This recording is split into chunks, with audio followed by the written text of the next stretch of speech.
This film is a very free, very personal take on the dictatorship years, on the military regime that basically dictated the way Brazilians lived from 1964 until 1985. But I didn't really want to make a film about the dictatorship. I wanted to rebuild a sense of time. Eu não teria vindo aqui pedir sua ajuda se eu não achasse que era uma situação perigosa.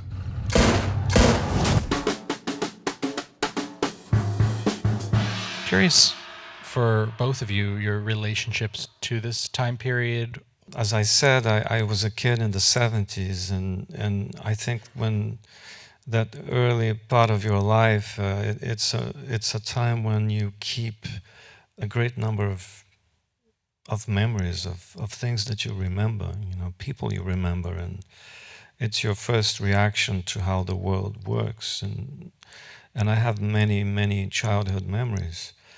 The script for The Secret Agent comes from many different emotions, but one of them is my memory.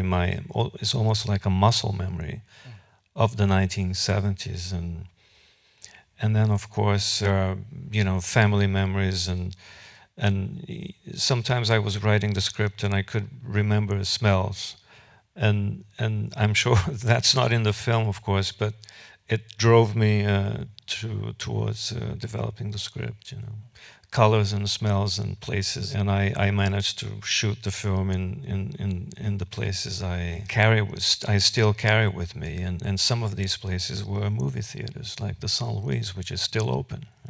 I might disagree with you. I can smell those locations, and you can see those colors. I mean, there's something very vibrant and vivid about it. Wagner, I think you were born right around when this film was set, so how did you approach it in terms of memory versus just building the character? I have lots of memories of. It's interesting because I was born. The film takes place in '77, and I was born in '76. But the dictatorship ended in '85. But it didn't really end in '85. I think the echoes of the dictatorship were there permanently, and so I have a strong memory of what it was to live, even as a kid, but what it was to live under a dictatorship. I remember the way my father used to wear that kind of shirt, for example. It's as if Kleber says this, and I really like it. Like his films are like as if you open an album of photographies, and you're like, oh, I remember this. This, and I agree with you. In his films, you kind of can feel a sense of familiarity that's very interesting in all of them. He creates this, opens a door to memories that sometimes are even locked in your mind, and the film sort of opens up. And I had directed a film in 2017 about a freedom fighter, a guy who wanted to overthrow the government, a character completely different from the one that I play in this film. So I had researched also a lot about what it was politically, socially, economically, what Brazil was back then. Emilie, you've been making films with Kleber for a number of years now. The scope in this film is pretty vast, so I wonder if you could talk about what those initial conversations were like and what your way in was with him. We started talking about this film also with Wagner, the three of us, maybe 5 years ago. I remember we had a lot of conversations during the pandemic. And as we couldn't do the film at that time, it was a very difficult time in Brazil, in the world, but also in Brazil, with the political situation, we couldn't raise funds for this film. So we had a lot of conversation at that time about, this period, how it would be to recreate the Recife of the 70s, which was the main challenge of the production. Because Recife it's a very old city, but it's not well preserved, and it was really a challenge to find these locations in a city which has changed so much. And we always discussed about we had to portray, the good things and also the bad things of that period, and not with the lens of 2025. So we had to be truthful. I'm curious what you can say about the meaning for you of getting to make this movie now, as changes in Brazil have started to occur.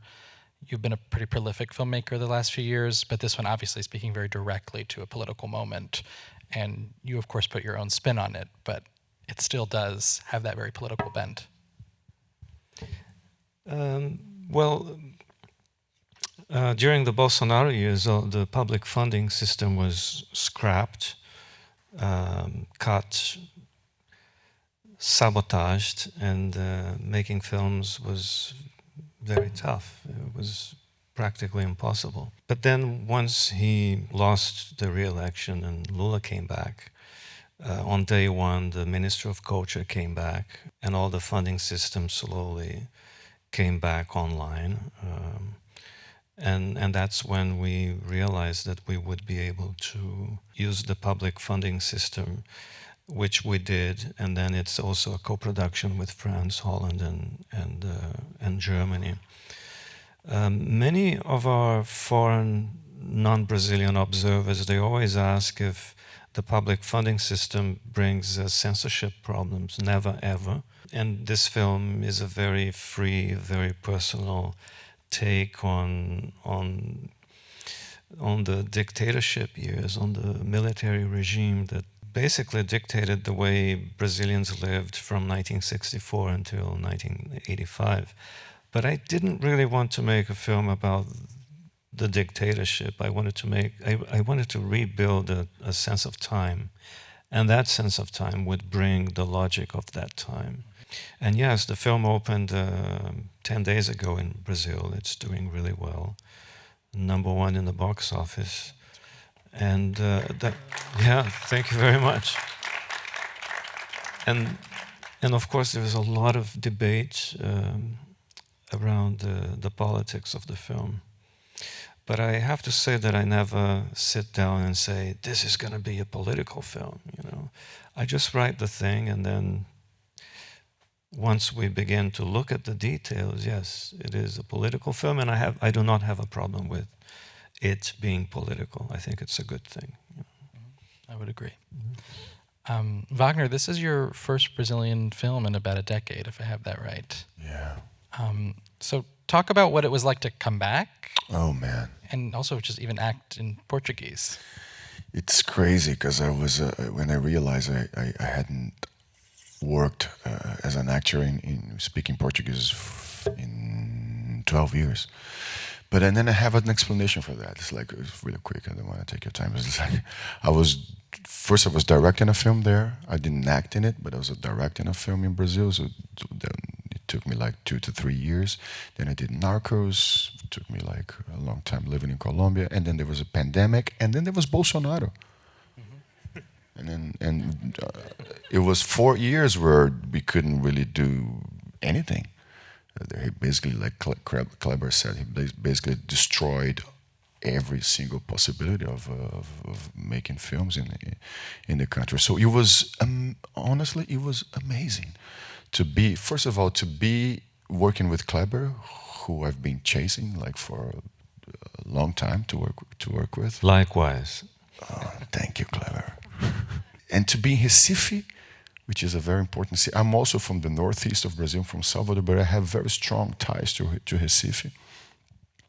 And to be speaking Portuguese, man, I mean, it's liberating. It's I was talking to Jesse Plemons today, and it was like, and I told him, it's like, is it the difference is like when I do something in Portuguese, like the words come out of my mouth with memory. You know, it's like I know exactly what the words mean in English when I say them, but they don't come out of my mouth with the memory of so many times that I said that to my mom, to my parents, to my friends. You know, so it was very liberating, and it couldn't be in a better project. You know, I was happy from day one till now. We are at time. Thank you all so much for being here tonight. Thank you for coming out. staying and listening. everyone. Thank you very much.